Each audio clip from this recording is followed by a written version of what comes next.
পলাশ, ওপরে এসো। হ্যাঁ এই পলাশ, দেখবে এসো। ওই দেখো, ওই দেখো হলুদ পাহাড় স্পষ্ট দেখা যাচ্ছে এখান থেকে।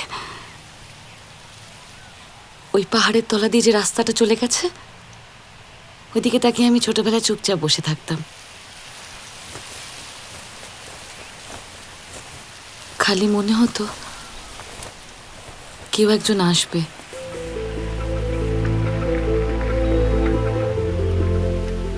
ঝাঁকড়া ঝাঁকড়া চুলে, দুনিয়ার গ্রামের ধুলো, মুখে হাসি। সেটাকে দেখলে আমি সিঁড়ি দিয়ে নিচে নেমে যেতাম। অবশ্য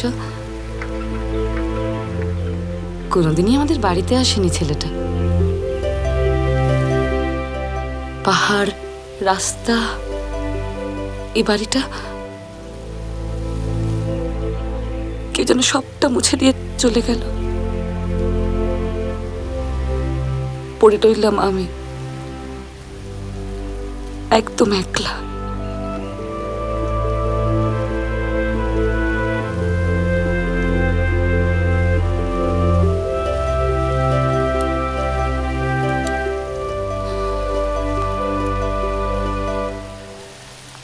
কিছু চাইবো তোমার থেকে?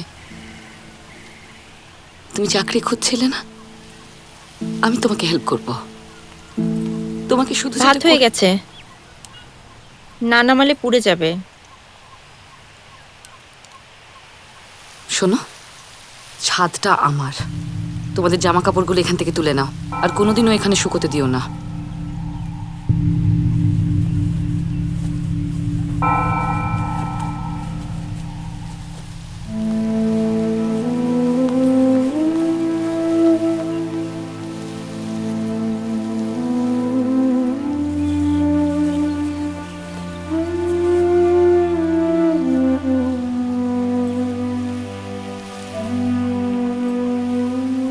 বারবার তো আমাকেই অপমানিত হতে হচ্ছে।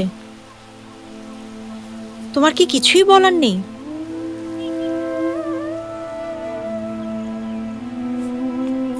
ওর তো সব আছে পলাশ,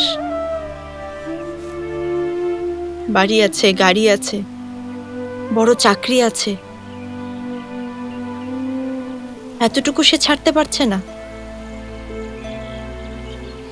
এটা তো ওর বাড়ি অনু। এটা তো আমারও বাড়ি হয়ে গেছে।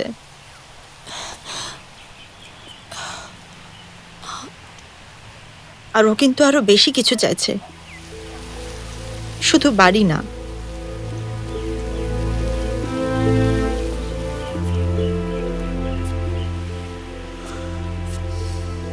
তোমার কি খুব দরকার চাকরিটা?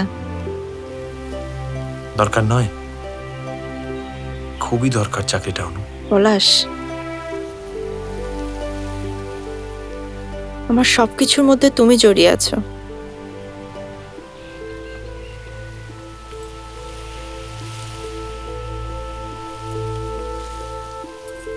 তোমাকে ছাড়া আমি থাকতে পারবো না।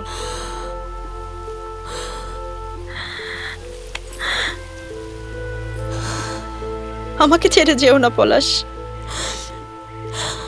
আমাকে ছেড়ে যেও না।